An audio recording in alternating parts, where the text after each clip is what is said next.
Hello, I'm Chris Flisher, and welcome to Turning of the Wheel, an intelligent, lively discussion about astrology, art, and spiritual adventure. Timing is everything, and as the great wheel turns, we are best prepared when we are best informed. Join me as I explore concepts that allow us to broaden our view of the world.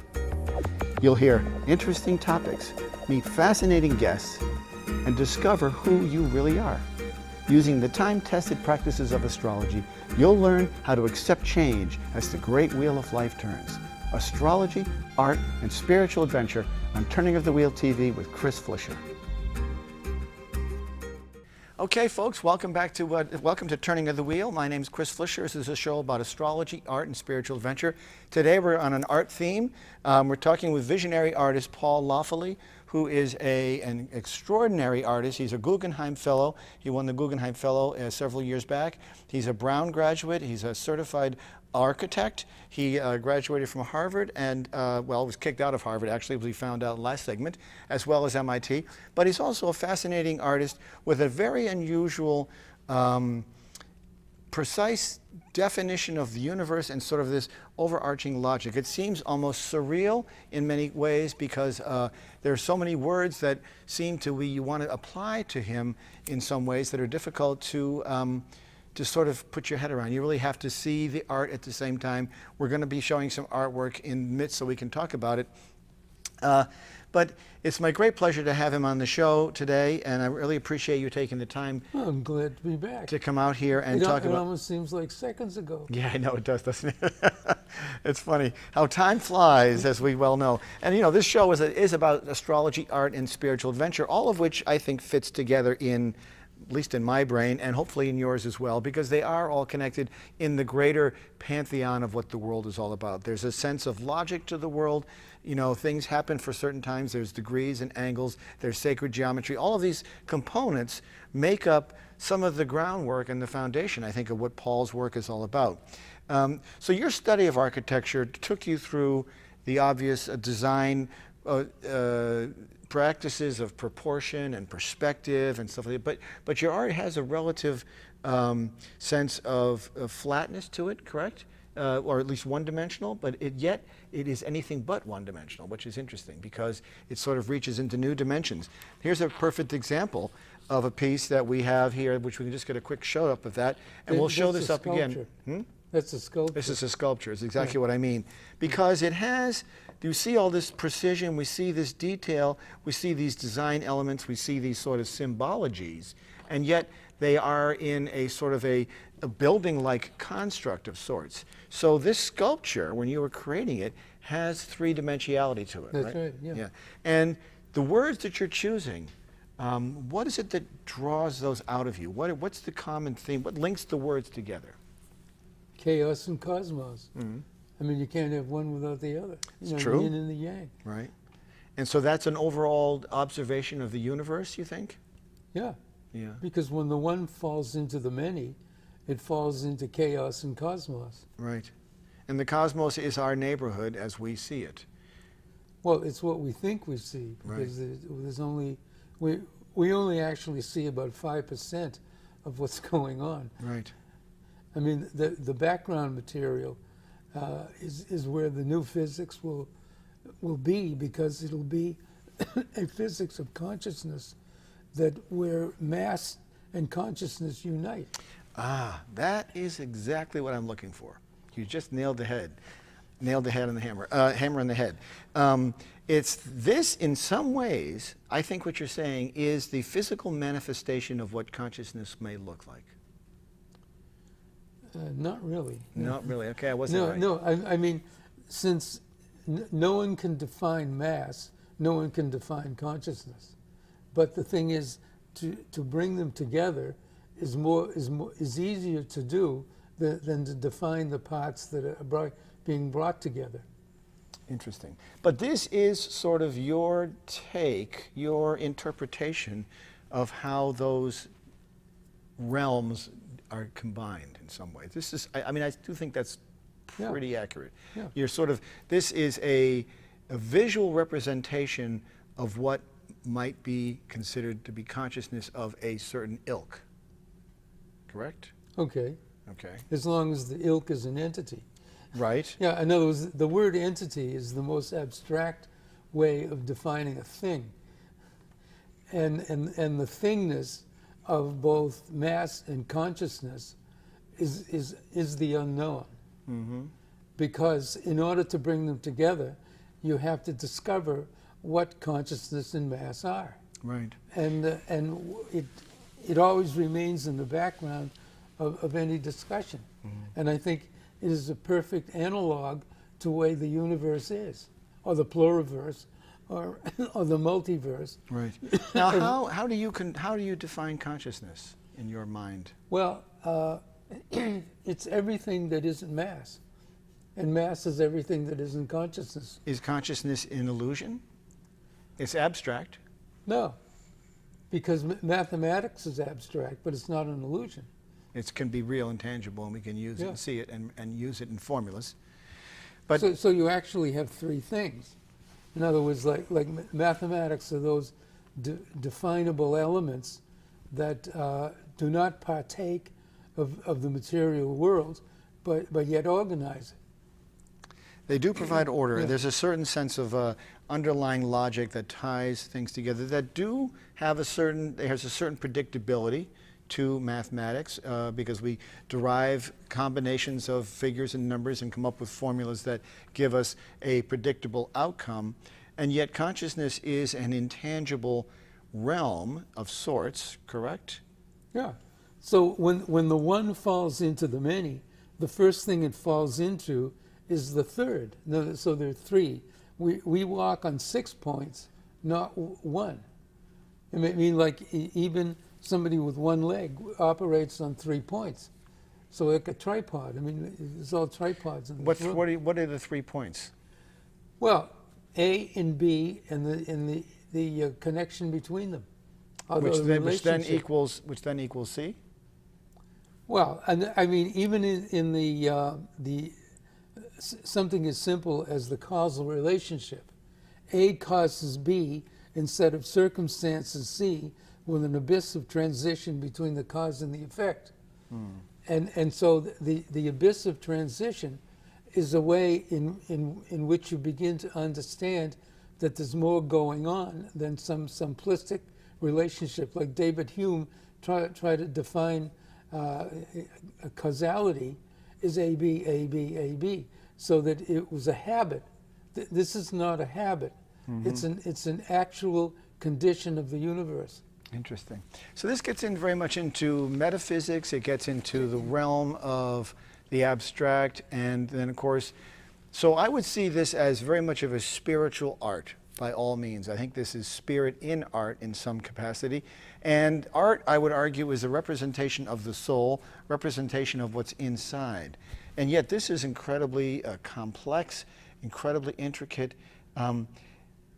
It almost requires, on some level, a guide to take you through an explanation. I call it being turned inside out.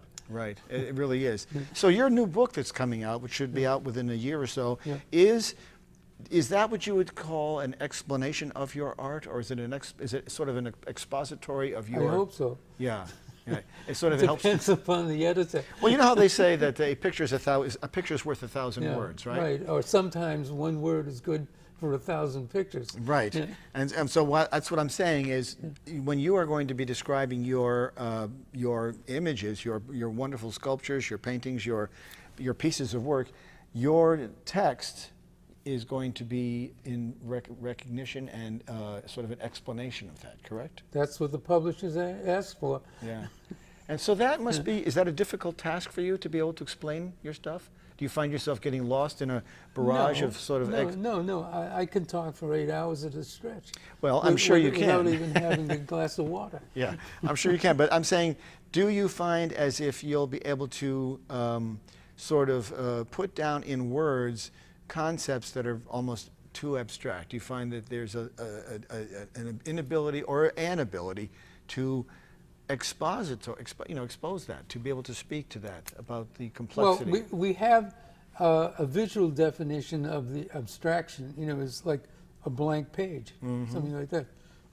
Okay. Well, the thing is that because of that, and because of the history of art, that people, when they hear the word abstract, they go into this mind meld of there being nothing there. Mm-hmm. Okay, well, the thing is that can be used in visionary art to describe consciousness, because there's nothing there when you experience it. It's experiencing everything else. You know, in other words, it's like subjectivity made real. Okay. Yeah, that makes sense. You know, it's interesting. One of the, I think the best way to understand Paul's work is to embrace it, to see it. I encourage you to go to his website to look at it, and paullaffoley.com, and you can just Google his name, and you'll see his name on the screen. But one of the things that you're also known for is sort of creating new words to describe things. And one of the major words that you've come up with is called the Baroque. And that is a sort of a melding of two words, which I would see as being the Bauhaus and the Baroque. That's right. And so here we have an example of that. It's called the conceptual of the Baroque. I know we'll probably show context of the Baroque. We'll get a better image of this up on the screen. But what is it about, now Bauhaus we know has a certain strong elemental history with regard to design and function and form. And we know that the Baroque has its own set of parameters, you know, sort of defined by men as the Baroque era, the Bauhaus era. How did you choose to make these two come together, and why did you just choose these two areas? Because of threes. You see, in other words, in an analysis of the zeitgeist or the historical turn of events, the nature of how culture operates, is there's always three things. Say in the Renaissance, you had the early heroic Renaissance, you then have mannerism, and then you have the Baroque, and so I discovered that if you set up a chart of how this operates, and you put the 1790 as the time of a dip in like the actual how history operates as a wavefront, that's when Goethe invented the word zeitgeist, the spirit of the times. That's what zeitgeist means, is the spirit of the times, and Yeah. it's sort of is a representative of what's any happening culturally. of any epoch, of any Right, time. yeah. And it always happens in threes. So what I did first was to describe the moment of this one, and then add all of these things in. I see. And from history books, you can figure out how many years each one of these things lasted. So I just flipped it over the other I see. side, and you find that they all fit beautifully together. Okay, so Yeah. this is sort of the progression of time. We see on one Yeah. side a timeline of slices of time, and these are periods of time which are defined by certain philosophies, cultural beliefs, cultural styles, And feelings. scientific feelings, Yeah. of course, scientific advancement, but each of them is built on the one prior to it. This is how evolution works. Evolution works through the collaborative and the collective gathering of information, so that as we move forward, each thing becomes built on that which came before, and that's how we broaden and expand. But when something happens in time, in other words, an incident is created, then there's an opposite to that incident. That's thesis, antithesis, and then synthesis is you go back to the beginning and you bring all that stuff together. I mean, say like at the time of the end of the Middle Ages, where you have the poet Dante and St. Thomas Aquinas, the Summa Theologica. That summed up the entire medieval world, but that, again, a tripart structure. So do you think that you are a messenger for a summation of a time? Could be, but that's something that I will see. In other words, like what I like to do is analyze what's happening. Now that doesn't mean I'm a total participant in what's happening, because visionary art is a sensibility that's always off to the side or above what's going on in the world. It's a genre that enters when there isn't any other genre, and then it leaves again when the genre that should have been there emerges. But a visionary art is also it is an observation of a time. It is hopefully an objective observation of time, of Yeah. a time, of an Right, epoch yeah. or a period of time.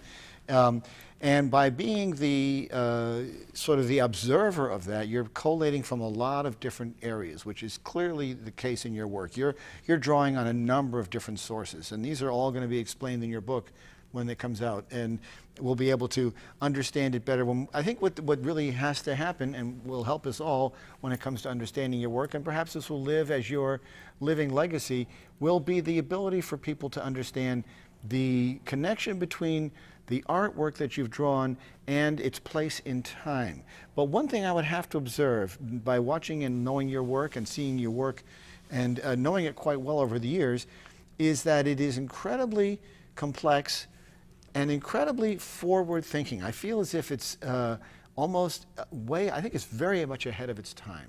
And I'm not sure if that's your intention. I've always been a futurist in some sense of that word. That I like being in the future. That's why I don't want to die, because I want to see what's going to happen. Right. Because it's usually more exciting than our past. Even though, let's say, every time is important, that we also have within it, as we think, we have retrocognition and precognition. And so that wherever our now occurs, we can recapitulate the past and predict the future. And that's what makes the world exciting. It certainly does. It's always in a state of constant flux. Yeah. Do you find that you have incredibly rich dreams? I mean, this seems to come from a deep subconscious, a deep well of information that almost has a collective feel to it. I mean, I feel as if you got a finger on the pulse of the collective subconscious, and in a very real way, and perhaps even in a futuristic way. Yeah. Well, I remember how that started, is that when I was in college, I used to have arguments night and day and didn't sleep, and I had a nervous breakdown. So my head shrinker gave me those things where they put electricity through your frontal lobe. I guess they call them shock treatments. Oh, shock treatment, yeah. Yeah. Electroshock treatments, yeah. Which is now coming back as a modality of cure. But what it actually does, it prevents you from dreaming, so that you can get a rest that's more profound than just your so-called unconscious. It probably triggers the ability to have the GABA when in your it brain. comes back. When you come back to normal life, your dreaming is built up, and so you actually have dreams that are more richer than you would normally.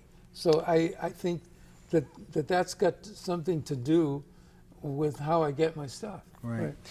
It must be very fun to be you. I mean, you must have a very active imagination, filled with ideas and surreal. You don't operate on the same plane as most of us, I don't think, do you?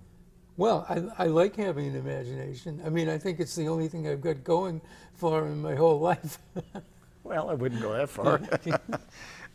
Now, your book is going to be is it going to be a sort of a summary of your work and life and your outlook and your philosophy? Is it sort of the definitive Paul Laffoley? Could be. Yeah. If it's done the way I wrote it. Yeah. Oh, of course. Well, that's always open to the editor. Right. But I mean, it is sort of how many? I mean, most artists create a sort of some sort of a testimony or some sort of an artist statement prior to starting out.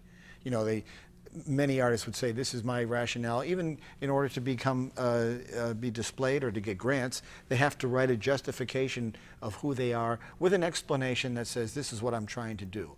But that changes, so that you can't define yourself at one point in time, and that's it.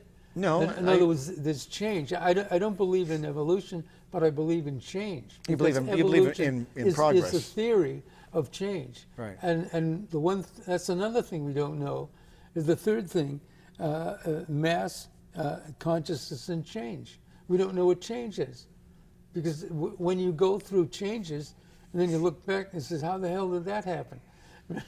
Well, I would argue that we know what change is because we know it's something that we haven't experienced before, so it's got to be unique. But as time is always in motion, and it's that gigantic helios, everything that we see is going to be different. There may be similarities to it, but as we're moving through time, the second that just passed it contains all of history in it, if you think about it, because history is you've backed it up. It's cumulative, right? You've backed it up. It's cumulative, and all that information is stored in the human mind somewhere. And I think that as new babies are born, they come, preloaded with more information than the babies that had maybe a generation before. There's there's a cumulative effect.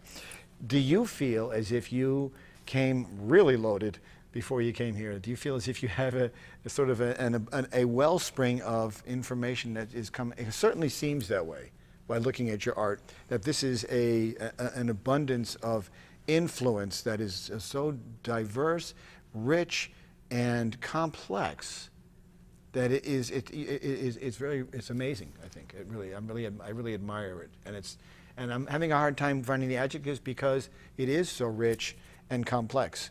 But I think you think it's Mozart-esque. Well, he was a person that came in with a lot of stuff. Yeah, no, he did. He was very complex, and he certainly moved things forward. Do you see yourself as, or do you hope that you have an impact in the art world and leave an imprint as far as a influencer for the future? Do you think people will look back at you and say, we got these ideas from that guy Paul Laffoley? Do you hope that you leave that mark? Yeah, I think that would be nice. But I don't think that means as much as the work itself. Oh, I agree. Yeah. I agree. I totally agree. And that influencing people has never been my goal. Right. Yeah, I don't mean to say it as if that is your goal, but I'm thinking that because your work is so profound and complex and rich in imagery, texture, verbiage, symbolism, all those words come to mind. Because it is so rich, it has to leave an imprint. And I'm not suggesting that you are hoping for that. What I'm suggesting is that you will be that. I think that you are definitely going to be, you've drawn a line in the sand that sets a new standard in many ways, which could easily point to the future. I really do believe you are a snapshot of what is to come in some regard with regard to art.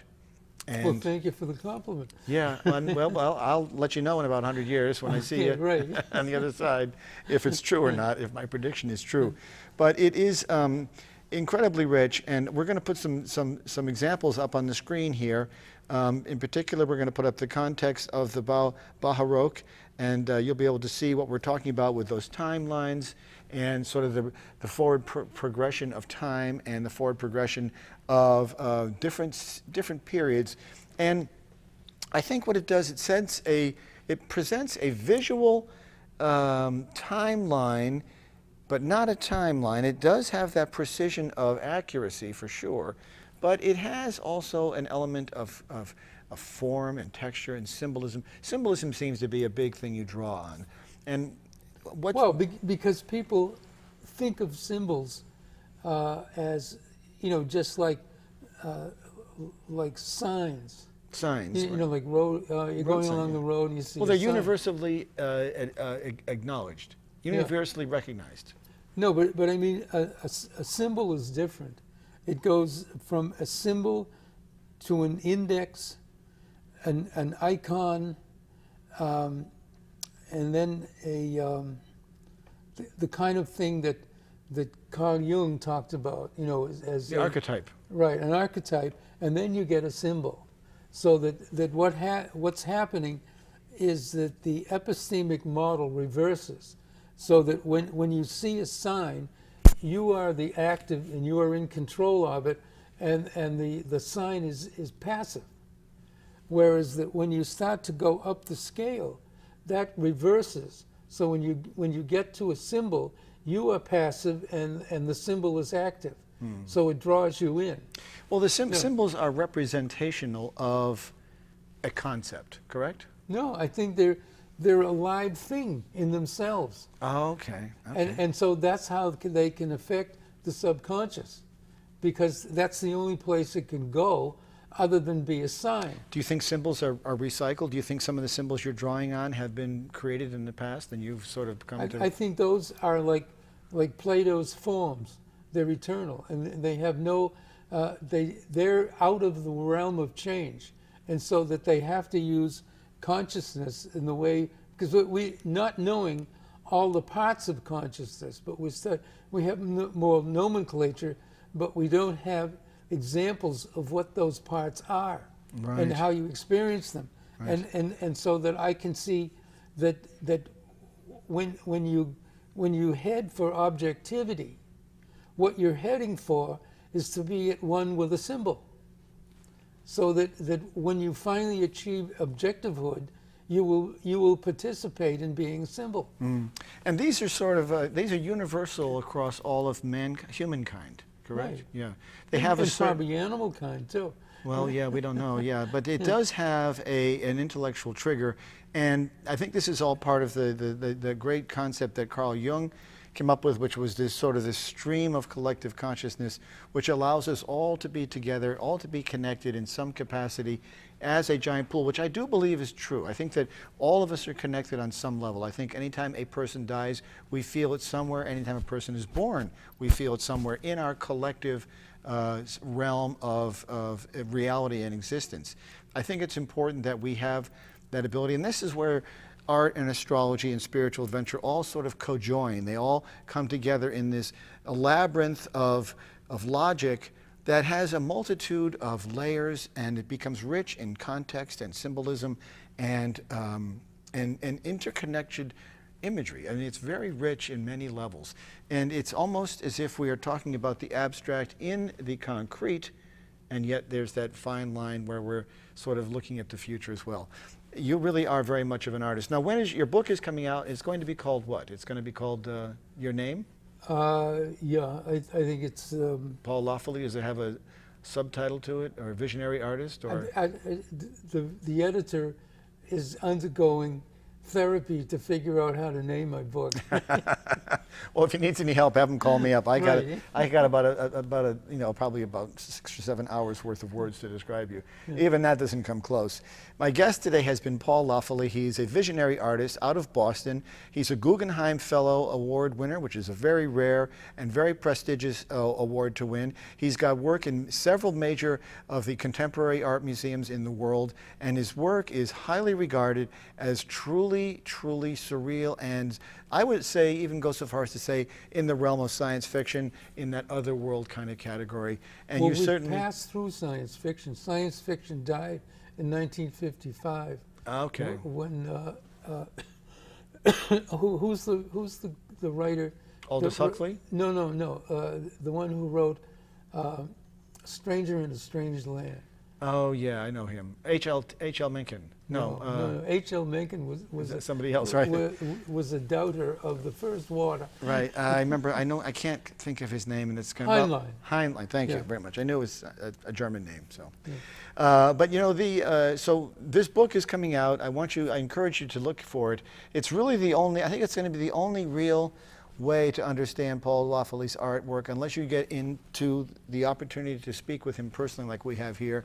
This is a rare opportunity to see a master in person here, and to understand his thoughts on his art and his work.